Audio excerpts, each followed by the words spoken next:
The town of Ravencliff wasn't the kind of place tourists stopped unless they took a wrong turn.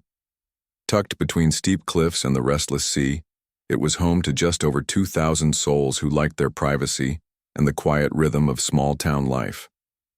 Most folks worked at the cannery, the school, or ran the handful of shops along Main Street. Everyone knew everyone, or at least they thought they did. Eleanor Blackwood had lived in Ravencliff all her 78 years, but few could claim they truly knew her. Her little cottage sat at the edge of town where the woods began to climb up toward the cliffs. The place was easy to spot with its weathered blue door and garden that seemed to bloom regardless of the season. Children made up stories about her, calling her the Bird Lady or sometimes the Witch, though never within earring of their parents. Truth was, Eleanor was simply a woman who preferred plants and animals to most people. She'd never married, never had children, and had worked as the town's only botanist until retirement 15 years ago. Her research on local plant life had been published in scientific journals few in town ever read. The locals respected her knowledge when it came to which mushrooms were safe to eat or which herbs might help a cough, but they kept a polite distance. What everyone did know about Eleanor was her unusual connection with ravens. These weren't just any birds, they were the large, glossy black ravens that nested in the cliffs, giving the town its name. While most people in Ravencliff saw the birds as noisy pests, Eleanor treated them like old friends. "Look at that, Joe," Harper would say to customers at his hardware store. "There she goes again, talking to those birds like they understand every word." And it did seem that way. Eleanor would walk through town with seeds and bits of food in her pockets. The ravens would follow, swooping down when she called. Sometimes they brought her things: a pretty stone, a lost earring, a coin. She'd thank them as if receiving gifts from dear friends. Lily Chen, who ran the post office, once asked Eleanor about it. "Why ravens? They're not exactly friendly birds." Eleanor had smiled, her face crinkling around eyes still bright with curiosity. "They remember faces, you know. They tell each other things, pass down knowledge through generations." She'd leaned closer as if sharing a secret. "And they see both worlds, this one and what lies beyond." Lily had nodded politely, filing the conversation away as another example of Eleanor's oddness. When the news spread that Eleanor had passed away in her sleep, the town felt the loss in an unexpected way. It wasn't grief exactly, not for most, but more like realizing a landmark had suddenly disappeared. Something steady and familiar, gone without warning. "Hard to imagine Ravencliff without her," said Hank, the barber, as he trimmed old Pete's thinning hair. "Been here longer than most of us." "Who's going to tell us which berries will kill us now?" Pete joked. But there was something sad in his voice. The funeral home posted a notice, and word went out that a niece from the city was handling arrangements. Few in town had known Eleanor had any family at all. Margot Bell arrived 2 days after her aunt's death. She parked her sleek car outside the blue-doored cottage and sat there for several minutes before getting out. The resemblance to Eleanor was subtle, but there. Something about the set of her jaw, the thoughtful way she surveyed the overgrown garden. "You must be Eleanor's niece," said Beth Taylor, who lived next door and had brought over a casserole. "I'm so sorry for your loss." "Thank you," Margot said, accepting the dish. "I haven't seen my aunt in almost 20 years. Isn't that awful? We wrote letters, but—" She trailed off, looking at the cottage as if it might hold answers. "She kept to herself," Beth said kindly. "Don't feel bad about that. It was her way." Margot spent the next 3 days going through Eleanor's belongings. The cottage was small but crammed with treasures: shelves of books on plants and birds, collection boxes of dried flowers, and odd little objects that might have been worthless or priceless. Hard to tell. On the second day, Margot found the journals. Dozens of them, filling a trunk at the foot of Eleanor's bed. They dated back 50 years, each one filled with her aunt's neat handwriting.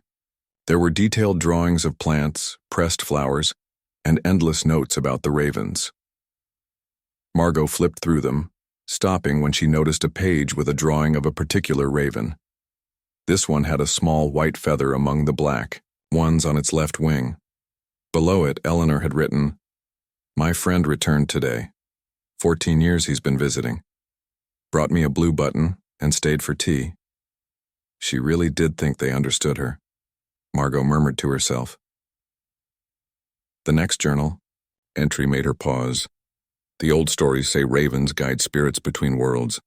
When my time comes, I've asked them to show you all I'm all right. Watch for the sign. Margot closed the journal, feeling a chill despite the warm spring day. Just an old woman's fancies, she told herself. Aunt Eleanor had always been the family eccentric. That's why Margot's mother had kept their visits short and infrequent when Margot was growing up. When Margot went into town to finalize the funeral arrangements, she was surprised by how many people asked about her aunt. The woman at the grocery store wanted to know if Margot would be keeping Eleanor's recipe for blackberry jam. The librarian asked if he could help preserve her research papers. Even the tough-looking teenager at the gas station mentioned that Eleanor had once shown him how to whistle for birds. She wasn't what you'd call social, explained David Fisher, the town librarian who had been helping Margot sort through some of Eleanor's papers. But she touched more lives than she probably knew. David was one of the few people Eleanor might have called a friend. He'd helped her research and organize her field notes over the years. He told Margot stories as they worked, how Eleanor had once found a lost child by following a raven that seemed to be leading her, how she could predict storms days before they hit, how she knew exactly when the first spring flowers would bloom each year. Some folks thought she was just lucky or good at reading signs, David said, carefully placing papers into folders. Others thought there was something more to it. Like what? Margot asked. David shrugged. Like maybe she understood things the rest of us miss. The day before the funeral, Margot was sitting on the cottage porch when she noticed a large raven watching her from a nearby tree. It was bigger than any she'd seen before, its feathers so black they almost looked blue in the sunlight. Hello there, she said, feeling foolish. Did you know my aunt? The bird tilted its head, regarding her with one shiny eye. Then it spread its wings and flew away, leaving Margot with the strange feeling that she'd failed some kind of test. That night, she dreamed of ravens circling over the sea, calling out in voices that sounded almost human. She woke up with tears on her face, though she couldn't remember why she'd been crying. The morning of the funeral brought gray skies and a cool breeze off the water. Eleanor had wanted to be buried in the small cemetery on the hill overlooking the sea. It wasn't a religious service. Eleanor hadn't been a churchgoer, but the town minister had agreed to say a few words out of respect. As Margot got dressed in the one black outfit she'd packed, she found herself thinking about those journals and the strange notes about ravens guiding spirits. Just old superstitions, she told herself. The kind of thing people in small coastal towns passed down through generations. Still, as she locked the blue door of the cottage and headed toward the cemetery where the town was gathering to say goodbye to her aunt, Margot couldn't help looking up at the sky, wondering if the ravens would be watching too. The small cemetery overlooking the sea filled slowly with townspeople dressed in their Sunday best. Many carried flowers, not fancy store-bought arrangements, but simple blooms picked from gardens and wildflowers gathered from the roadside. Eleanor would have preferred these, Margot thought as she watched them arrive. She stood awkwardly near the open grave, nodding thanks as people offered condolences. Most were strangers to her, yet they spoke of her aunt with genuine fondness. That surprised Margot. The Eleanor they described, helpful, wise, quietly funny, seemed different from the odd, distant relative Margot's mother had always described. She helped my boy when he got that bad rash from some plant, said a weather-beaten man who introduced himself as the local fisherman. Knew exactly what to put on it. Cleared up in a day when the doctor in the next town said it would take weeks. Counky. Older woman squeezed Margot's hand. She showed me which herbs would help my arthritis. Still use her mixture every morning. David, the librarian, stood nearby helping direct people to seats. He'd been a godsend these past few days, helping Margot sort through Eleanor's papers and explaining local customs. When most people had settled into the folding chairs set up on the grass, he came over to her. Decent turnout, he said quietly. More than Eleanor probably would have expected. She didn't think people cared about her? Margot asked. David smiled slightly. She didn't need them to. Eleanor walked her own path. The minister, a kind-faced woman named Pastor Lynn, stepped forward to begin the service. The sky overhead remained stubbornly gray, and a cool breeze carried the salt smell of the ocean below. As the pastor welcomed everyone and began speaking about life's journey, Margot found her attention drifting to the faces around her.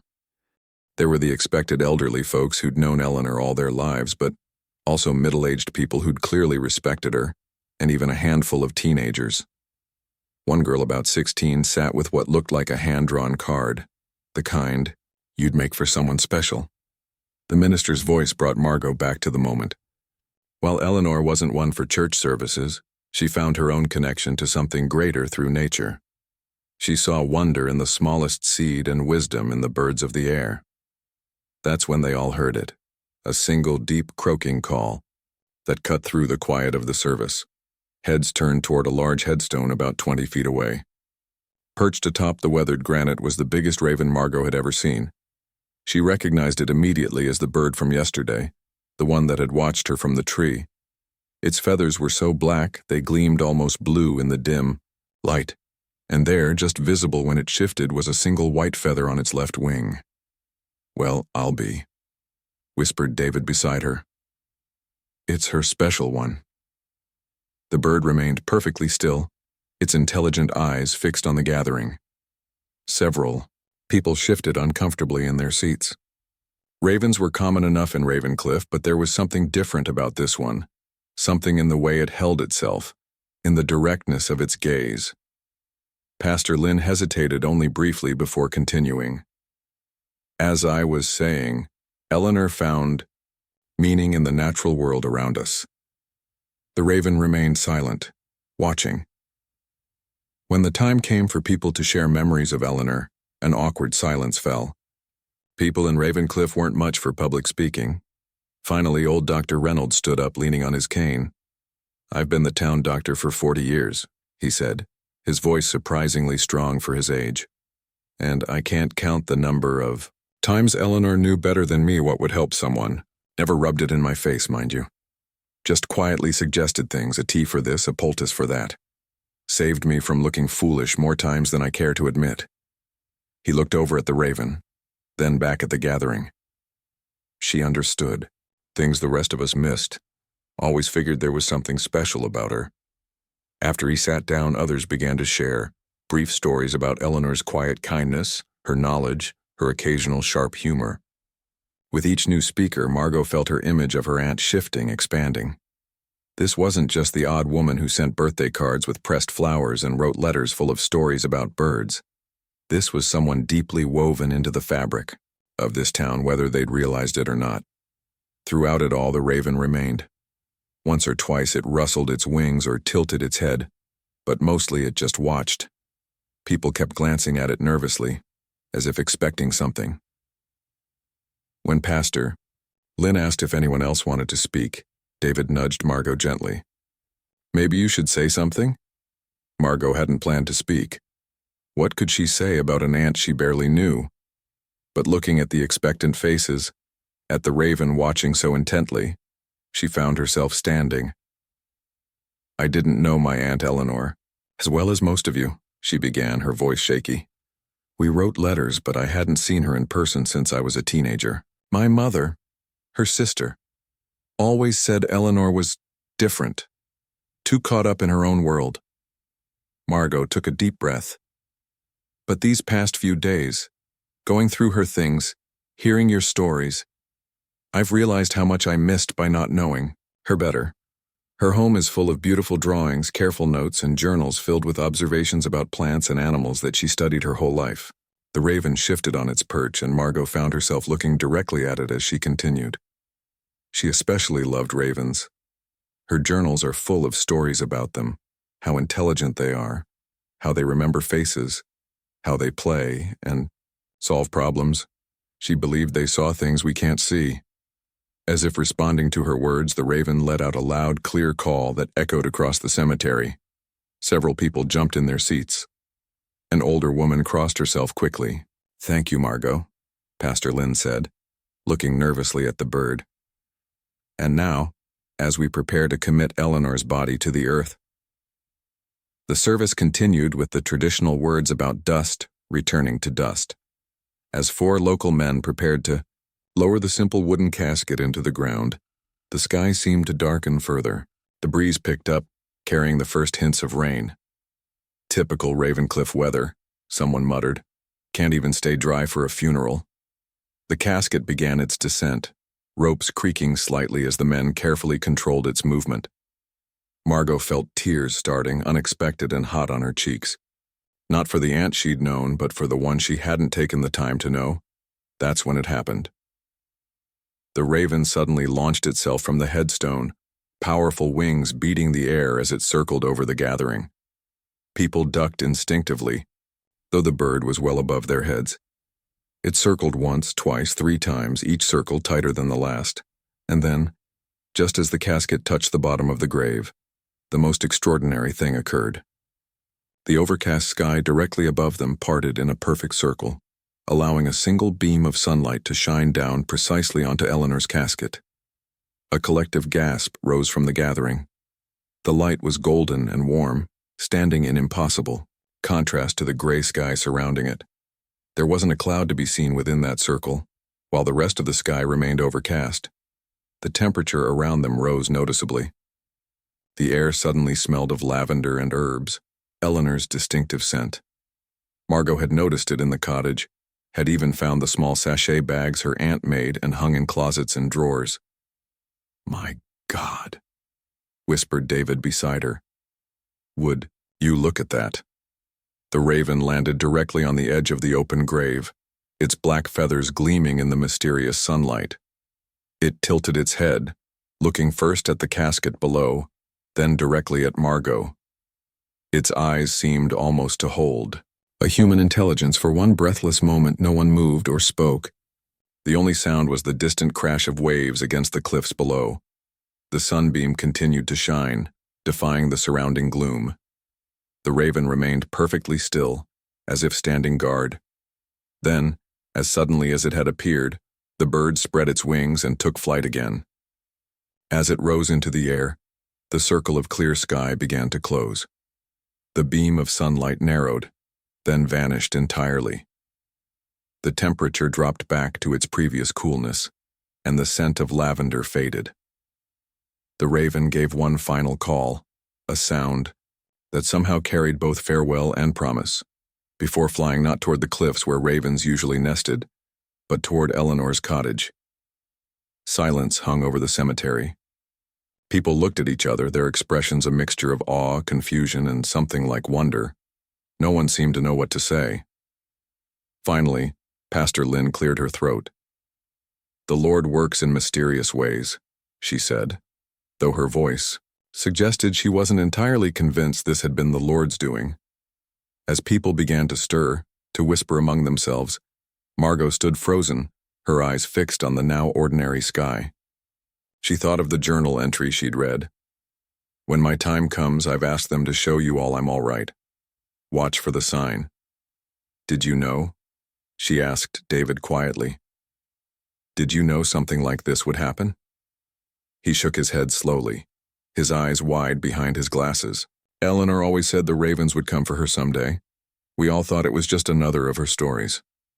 He looked toward where the bird had disappeared. "I guess we were wrong." The gathering at Eleanor's cottage after the funeral was subdued but buzzing with whispered conversations. People clustered in small groups, paper plates of food in hand, their voices low as they discussed what they'd witnessed at the cemetery. No one could explain it. The perfect circle of clear sky, the beam of sunlight that had appeared and disappeared so suddenly, the raven that seemed to be standing watch. Margot moved between guests in a daze, accepting condolences and thanking people for coming. Her mind kept replaying the moment, the sunlight, the bird's intelligent gaze, the sudden smell of her aunt's lavender sachets in the open air. "You doing okay?" David appeared at her elbow, offering a cup of coffee. His kind eyes were concerned behind his glasses. "I'm not sure," Margot admitted, accepting the cup gratefully. "What happened up there? Have you ever seen anything like that before?" David shook his head. "Never. Though your aunt would probably say we haven't been paying close enough attention." He glanced around to make sure no one was listening too closely. People are talking. About what happened? About Eleanor. About whether she might have been right all along. He sipped his coffee. About ravens, about signs, about other things. Before Margot could ask what he meant, Mrs. Chen from the post office approached. "Such a lovely service," she said, though her eyes kept darting toward the windows. Eleanor would have appreciated it. "Thank you for coming," Margot replied automatically. Mrs. Chen hesitated, then leaned closer. "That raven, the one with the white feather, it's still out there, sitting in the oak tree watching the house." Margot looked past her to the window. Sure enough, the massive bird was perched on a branch of the gnarled oak that dominated the front yard. Even from this distance, she could see it was the same one, larger than ordinary ravens, with that distinctive white feather visible when it adjusted its wings. Conversations gradually died down as more people noticed the bird. Some guests found reasons to leave, making their goodbyes hurried and nervous. Others lingered, curious or perhaps hoping for another unexplainable event. By early evening, only David and a few of Eleanor's closer friends remained. They sat in her small living room, the windows open to the cooling air. Outside, the raven hadn't moved from its perch. "She told me once that ravens mate for life," said Grace, who'd lived down the road from Eleanor for 40 years. Said that one, the one with the white feather, had been visiting her for over a decade. 14 years, Margot said quietly, remembering the journal entry. She wrote about it. "That's a long time for a wild bird to keep visiting," David mused. "Ravens can live 20 to 30 years in the wild, but still." "It brought her things," added Tom, the local handyman who'd helped Eleanor maintain her cottage. "Shiny stuff mostly. Saw it myself, dropping bits of glass and metal on her porch like gifts." "She called it her friend," Margot said. She hesitated, then added, "In her journals, she wrote that she'd asked the ravens to show us a sign when she passed, to let us know she was okay." The room fell silent. Outside, a breeze stirred the oak's leaves, but the raven remained still. "Well," Grace finally said, standing up with a sigh, "whatever it means, Eleanor's always done things her own way. No reason that should change now." After the last guests left, Margot stood on the porch watching the sunset paint the sky in shades of orange and pink. The raven still watched from the oak tree. As the light faded, she wondered if it would stay all night. "What do you want?" she asked softly, feeling only slightly foolish talking to a bird. "Why are you here?" The raven tilted its head but made no sound. Its eyes, catching the last light of day, seemed to glow with an inner intelligence. Margot went back inside, closing the door firmly behind her. That night she dreamed of flying over Ravencliff, seeing the small town from above, the winding streets, the cliffs, the sea stretching endlessly beyond. In the dream, she wasn't afraid of the height or the wind catching her wings. It felt natural, right? She woke just before dawn, disoriented. For a moment she could have sworn she heard someone moving around in the kitchen. The familiar smell of Eleanor's special tea blend, mint and something earthier, seemed to fill the cottage. "Aunt Eleanor?" She called out groggily before remembering where she was and why. Fully awake now, Margot got up and wrapped herself in a robe she'd found in her aunt's closet. The cottage was silent and still.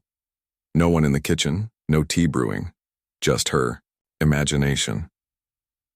Yet when she went to the front window to check if the raven was still there, she found a steaming mug of tea sitting on the windowsill. The exact blend she'd been smelling, mint and something else she couldn't identify, just like Eleanor used to make. Margot jumped back, her heart racing. She looked around the empty cottage, then back at the mug. Steam rose from it in the cool morning air. She approached it cautiously, as if it might vanish if she moved too quickly. The mug was one of Eleanor's favorites, blue ceramic with a chip on the handle. The tea inside was the exact color of Eleanor's special morning blend. Margot touched the mug carefully. It was warm. "This isn't possible," she whispered. Outside, the raven called once from its perch in the oak tree. When Margot looked up, it spread its wings and flew to the porch railing, closer than it had come before. It watched her through the window, head tilted as if waiting. Margot's hands shook as she picked up the mug. The tea smelled exactly right, Eleanor's special blend that she'd always made when Margot visited as a child. Cautiously, she took a sip. The flavor hit her with a rush of memories, sitting at this very windowsill as a 10-year-old, listening to her aunt talk about plants and birds and the changing seasons. The raven made a low, gurgling sound that almost seemed approving. "This isn't happening," Margot said, but her voice lacked conviction. She looked at the bird. Is she?" The raven just watched her with those knowing eyes. Throughout that strange day, Margot tried to make sense of what was happening. She called her mother, careful to mention only the funeral and not the unexplainable events surrounding it. "Are you coming home soon?" her mother asked, clearly uncomfortable discussing her sister even after her death. "I'm not sure," Margot replied, surprised to realize she hadn't thought about leaving. "There's a lot to sort through here." After hanging up, she returned to Eleanor's journals, reading with new purpose. Most entries were straightforward observations about plants and wildlife, but scattered throughout were other notes that now seemed significant. The veil between worlds is thinnest, at dawn and dusk. Ravens, remember, they carry memories across boundaries we can barely imagine. To be remembered is to never truly die. And most notably, they say birds, especially ravens, can carry souls. I've asked my friend to watch over things when I'm gone, to help you see what I've always seen. As Margot read, the raven remained outside, sometimes in the oak tree, sometimes on the porch railing. Occasionally it would fly off, only to return an hour later. Once it brought a smooth blue stone, placing it carefully on the porch step before flying back to its perch. In the afternoon, David stopped by with some paperwork for Margot to sign. He noticed the raven immediately. "Still here, huh?" he said, glancing at the bird. "Folks in town are talking about nothing else." "What are they saying?" Margot asked. David shrugged. "Some say it's just a bird that Eleanor fed for years. Others think it's something more." He looked at her carefully. "Has anything else happened? Anything unusual?" Margot hesitated. Would he think she was crazy if she told him about the tea? About how she'd found all the cottage windows open this morning when she was sure she'd closed them? About the blue stone that matched one described in Eleanor's journal from years ago? "I'm not sure," she said finally.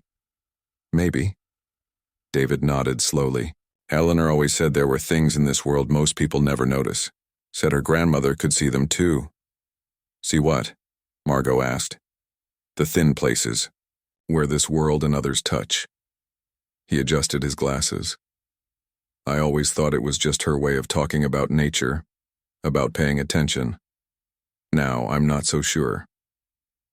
After David left, Margot sat on the porch steps watching the raven. The bluestone sat beside her. On impulse, she picked it up and held it out. "Is this for me? Or for her?" The raven made a soft croaking sound that wasn't quite an answer.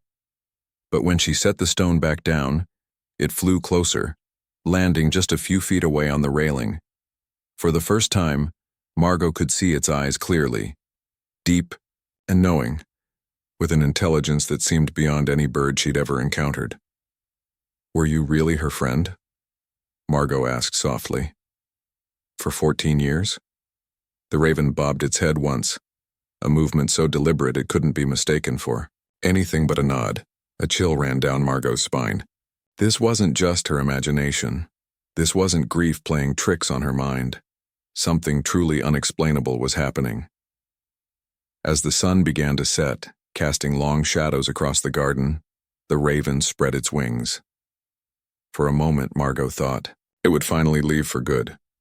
Instead, it flew to the cottage door and landed on the ground beside it. Then it looked back at Margot expectantly. "You want me to follow you?" she asked, scarcely believing she was having a conversation with a bird. The raven called once, a clear, unmistakable sound that Margot somehow knew meant yes. Heart pounding, she stood up and approached the door.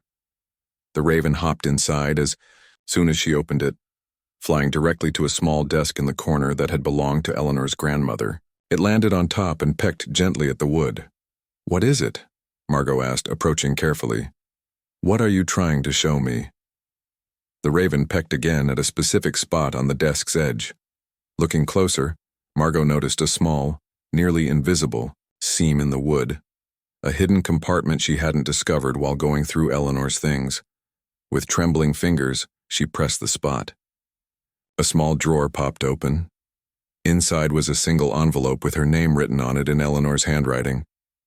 Margot stared at the envelope in her hands, her name written in her aunt's familiar slanted handwriting. The paper felt warm, as if it had been sitting in sunlight rather than hidden in a desk drawer. The raven watched from atop the desk, unnervingly still. "Did you know this was here?" Margot whispered.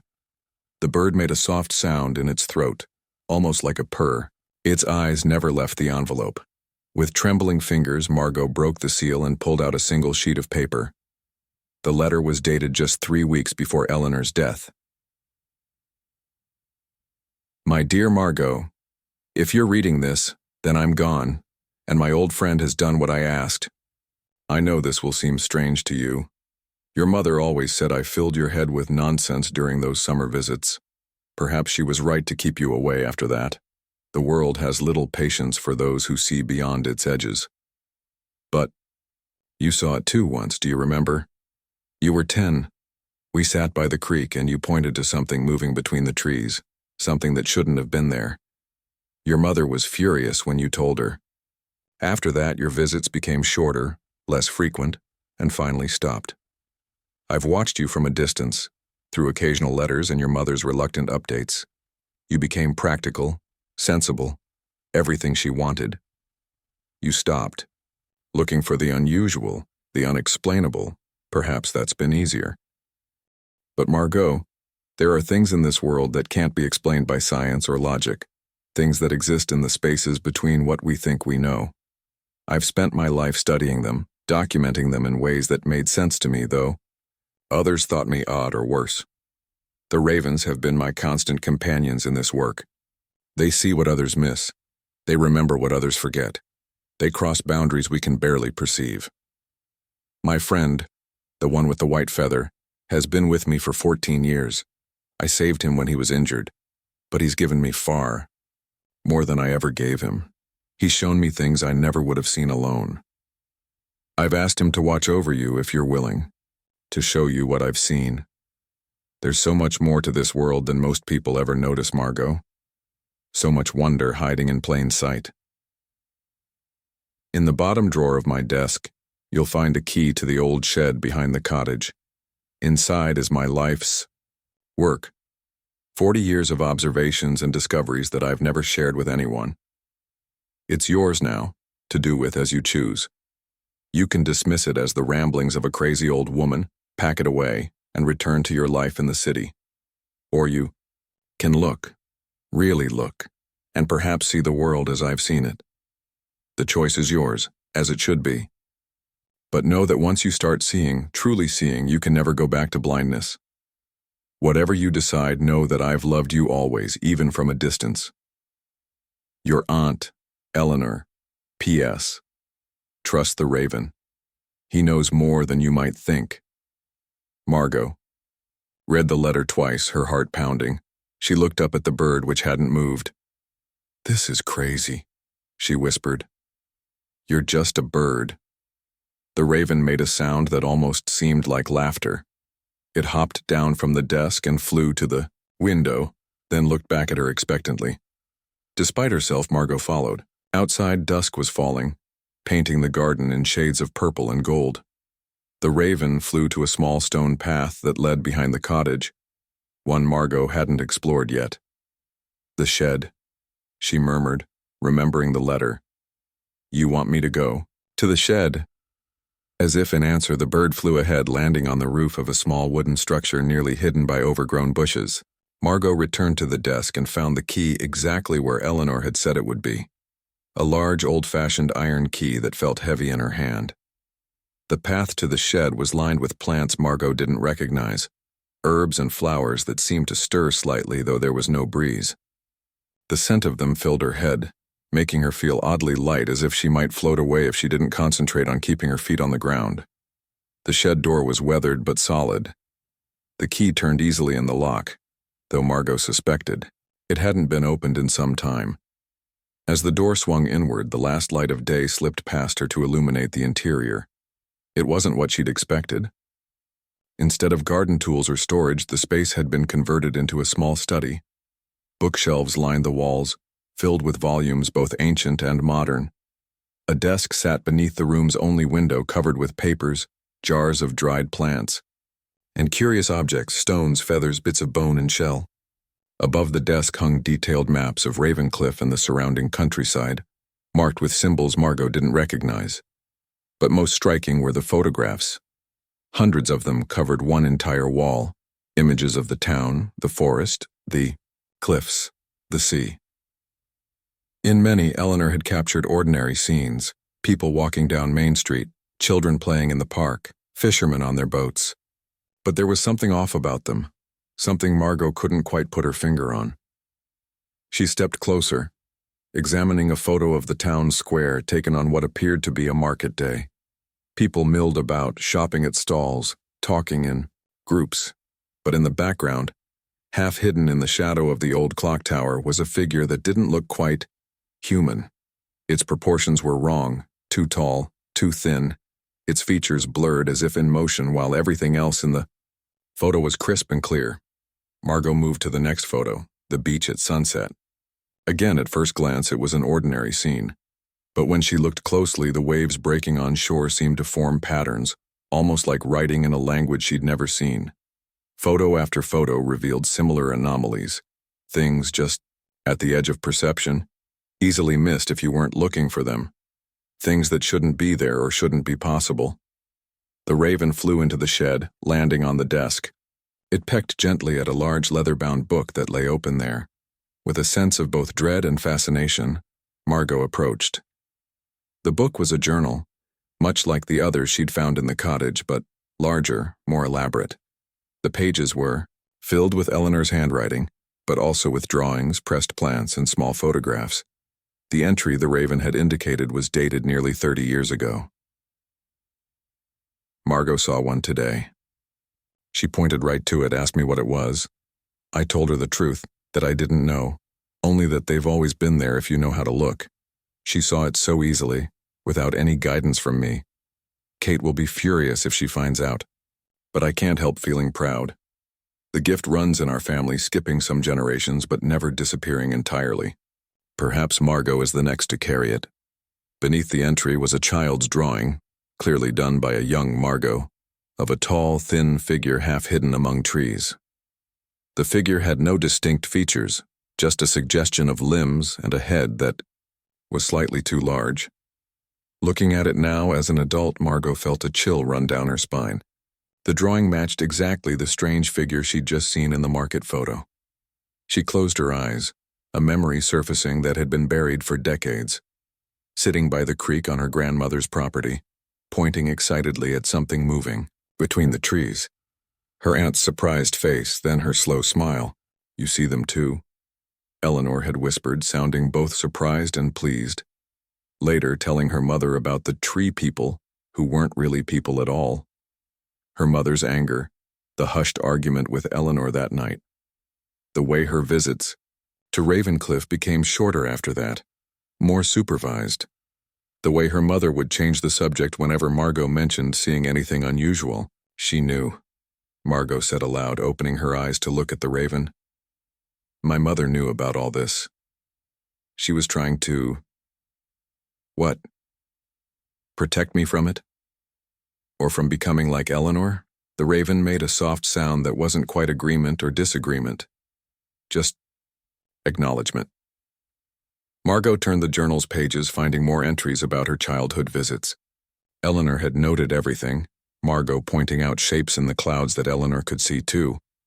though they weren't really clouds at all. Margot hearing music in the wind that no one else seemed to notice. Margot finding a tiny door at the base of an old oak tree too small for any human to use.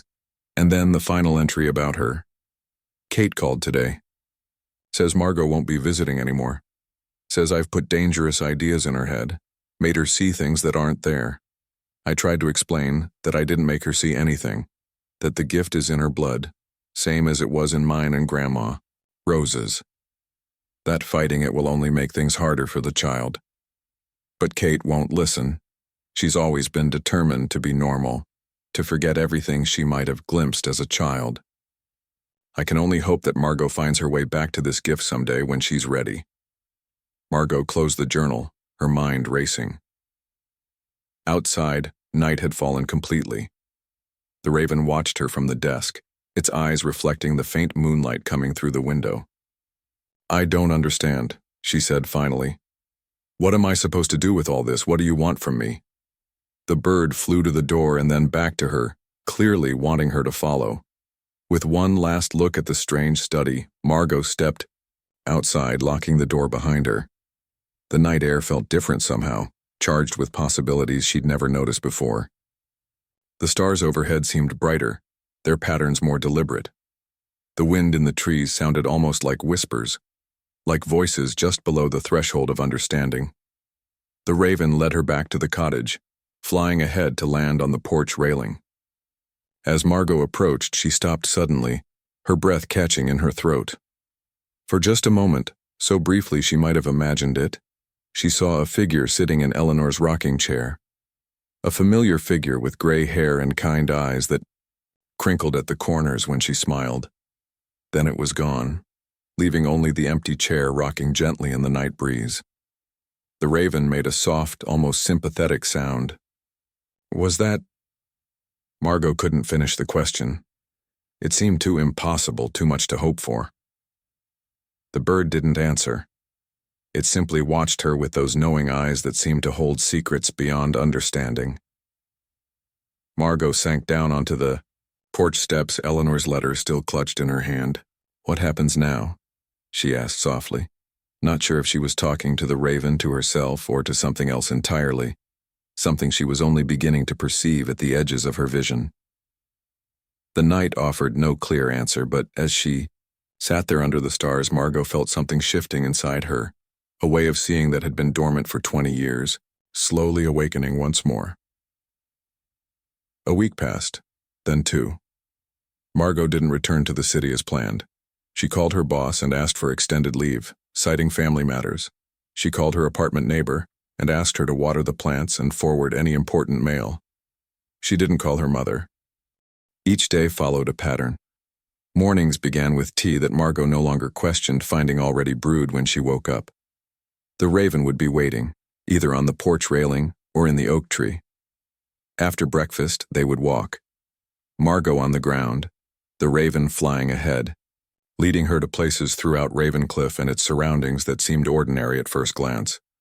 But Margot was learning to look differently, to see what she had once seen as a child.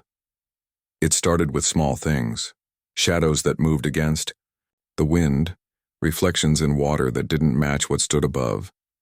Then larger things, patterns in nature that were too perfect to be accidental, movements glimpsed just at the edge of vision. She carried Eleanor's journals with her, comparing her aunt's notes to what she observed. Sometimes she brought a camera, though the strange things she saw rarely appeared in photographs, just as they hadn't fully appeared in Eleanor's photos, only hinted at their edges. The townspeople watched her with curious eyes. They nodded politely when she passed but kept their distance. All except David, who brought her books from the library and listened to her hesitant descriptions of what she was experiencing. Eleanor tried to tell me about this stuff for years, he admitted one evening as they sat on her porch. The raven watched from nearby, preening its feathers. I never saw what she saw, but I believed she was seeing something. And now? Do you believe me? Margot asked. David adjusted his glasses. I believe you believe it. And after what we all saw at the funeral, he shrugged. Let's just say I'm more open-minded than I used to be. On the 3rd-week anniversary of Eleanor's death, Margot woke before dawn. The cottage felt different, charged with an energy she couldn't explain but had come to recognize. The raven was waiting on her windowsill, more agitated than usual. "What is it?" she asked, reaching for her robe. "What's wrong?" The bird flew to the door, then back to the window, its movements urgent. Margot dressed quickly and followed it, outside.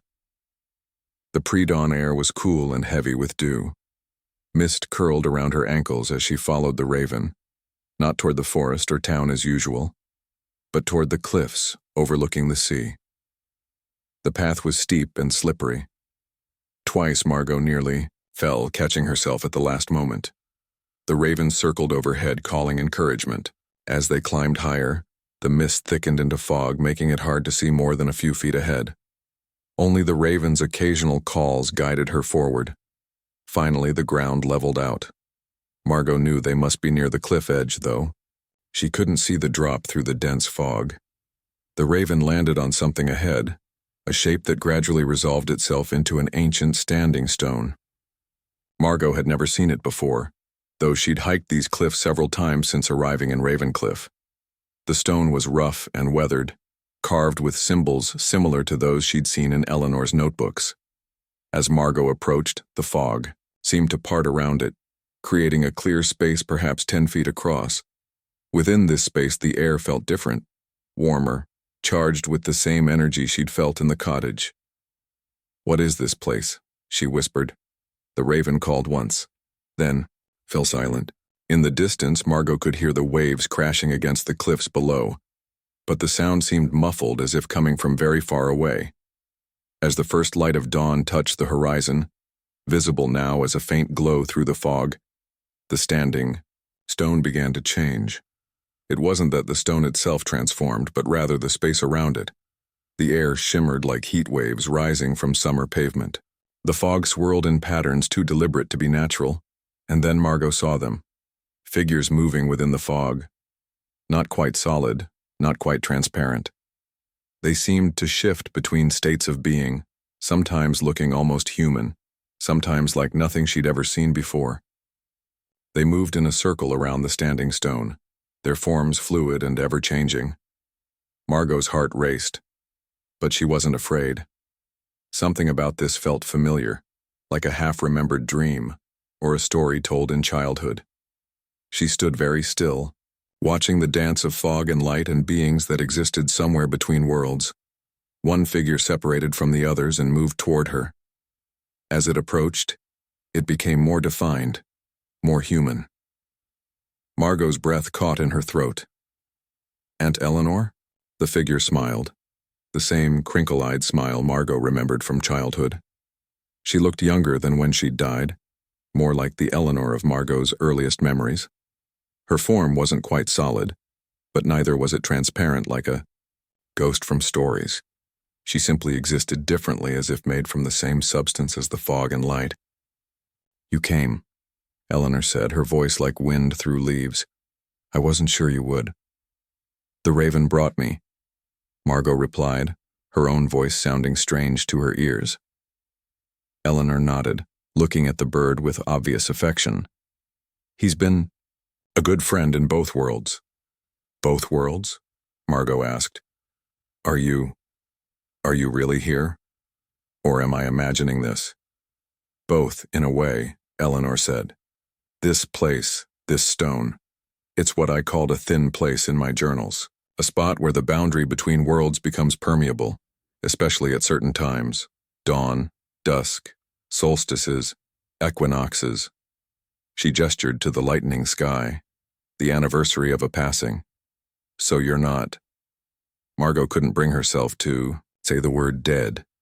Eleanor's laugh was like distant chimes. "Oh, I'm definitely not alive in the way you understand it. But dead isn't quite right either. It's more that I've changed states, moved from one way of being to another." The other figures continued their slow dance around the stone, paying no attention to the conversation. "Are they like you?" Margot asked. "Other people who have changed states?" "Some," Eleanor said. "Others never lived as humans at all. They're the ones you saw as a child. The ones in the trees, in the creek. The ones your mother wanted you to forget. Why? Margot asked. Why was she so afraid? Eleanor's form shifted slightly, becoming less distinct for a moment before solidifying again. Kate saw too much as a child. It frightened her. Our grandmother encouraged her gift, encouraged both of ours. But Kate had a harder time with it. She saw things that scared her and she couldn't control when or what she saw. She looked at Margot with sad eyes. When she realized you had the same gift, she panicked. She thought she was protecting you. From what? From being different. From seeing things others don't see. From being like me. Eleanor's smile turned wry. The crazy aunt who talked to birds and spent too much time alone in the woods. Margot thought of her ordered city apartment, her sensible job, her practical approach to life. Had that really been protection? Or had it been a cage, keeping her from a more wondrous, if more complicated way of experiencing the world? Why show me? Now? She asked. Why lead me here? Because it's your birthright if you want it, Eleanor said simply. Because the gift has always been in you, just waiting. And because... She hesitated, looking at the raven. Because I needed to say goodbye properly. And to ask a favor. What favor? Eleanor gestured around them, at the cliffs, the town below, the forest stretching inland. Someone needs to watch over this place, to see what others don't see, to maintain the balance between worlds. She met Margot's eyes. It was my job for 50 years. Before that, it was Grandma Rose's. It should have been your mother's, but she refused it. And now you want it to be mine, Margot said, understanding dawning. Only if you choose it, Eleanor said firmly. It's not an easy path. People will think you're odd. They'll keep their distance. You'll see things that will frighten you, confuse you. But you'll also see wonder beyond imagining. The light was growing stronger. The fog figures were becoming less distinct, the circle of their dance widening. I have to go, Eleanor said, her own form starting to fade. The doorway is closing until the next thin time. Wait! Margot reached out, but her hand passed through, her aunt's form. I don't know how to do this. I don't know what I'm supposed to do. Eleanor smiled. You'll learn. The ravens will help you, as they helped me. The journals will guide you. And I'll be here, at the thin times and places. She was barely visible now, little more than a shimmer in the strengthening sunlight. Trust yourself, Margot. Trust what you see. Then she was gone. The other figures vanished with her. The fog lifted, revealing the cliff edge just feet away and the vast ocean beyond. The standing stone remained, solid and real in the morning light. The raven landed on Margot's shoulder, something it had never done before. Its weight was surprising, its warmth against her cheek comforting. Together they looked out over Ravencliff, the town just waking up below them. Margot could see it all so clearly now. Not just the buildings and streets, but the hidden things as well. The patterns of light that weren't just light. The movements between trees that weren't just wind. The thin places where worlds touched. I see it, she whispered, partly to the raven, partly to herself, partly to her aunt, who might still be listening from somewhere beyond ordinary perception. I see it. All. The raven made a soft sound of approval. As the sun rose fully above the horizon, they began the walk back down to town, to Eleanor's cottage that was now Margot's cottage, to the garden that needed tending, to the journals that waited to be filled with new observations, to a life Margot had never imagined for herself, but that had perhaps been waiting for her all along.